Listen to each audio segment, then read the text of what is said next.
session 6, and today we're going to take just one more look at the man who was possessed by so many spirits. The man went from uncontrollable, raging and cutting himself, refusing to wear clothes, to sitting calmly at Jesus' feet, dressed, perfectly sane.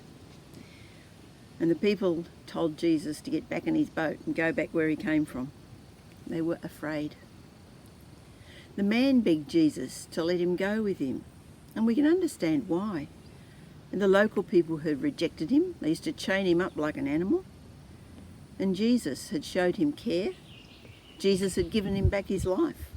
Why wouldn't he want to stay with Jesus and leave behind his past life? But Jesus said no. Jesus said, you've got to go back to your family and friends and tell them what's happened. And it says that he did that. He went through all the cities of the Decapolis and told the people exactly what had happened for him. And it says people were amazed. And this is the whole pattern of how God works. Jesus brings healing into our lives. Not just physical healing, but emotional, psychological, spiritual healing. We can come to realise just how much we are loved by God, that we all have a purpose to live for. Or maybe he heals that mindset that we have that we're useless and shows us that the importance of what we have got to offer, each one of us. Spiritual healing, where we can be set free from spirits that may be causing us troubles. And it's such a wonderful thing. It's something that we can embrace and enjoy. But our healing is not just for our personal enjoyment. Jesus wants us to go among our family and our friends and show them just what he's done for us. The greatest witness to the power of Jesus is a changed life that people can see. And the greatest mission field is with our family and our friends and the people we meet in daily life. Jesus left the area of the Decapolis, but what he was leaving behind was the beginning of a change in people's understanding of life, what it's all about. He left the beginning of seeing who God was and what he could do for them. There's one thing we don't think about a lot in this story, and that is, what role did the disciples play? Were they standing around just watching?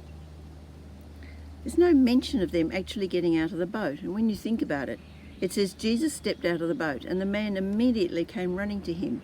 So it's quite possible the disciples never got out of the boat. They would have seen everything that happened, but they weren't really a part of it.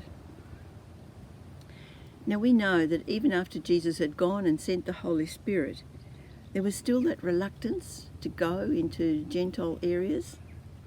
And Peter was given a vision at one time of all these animals, and he's coming down and Jesus said, eat, and Peter said, no, these are unclean animals.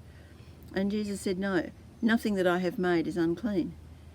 And Peter had to have that vision 3 times before it sort of sunk in, that when this man who was a Roman centurion came and asked him to come to his home, that it was okay. That's where God wanted him to be. So what has Jesus done for us? Do we have a story to tell our family and friends? Or we just know the love of God is so wonderful for us that we want to share that with everybody else? Who are the people that we perhaps would not go among? Because, Jesus does rely on us to let other people see the love and the power of God.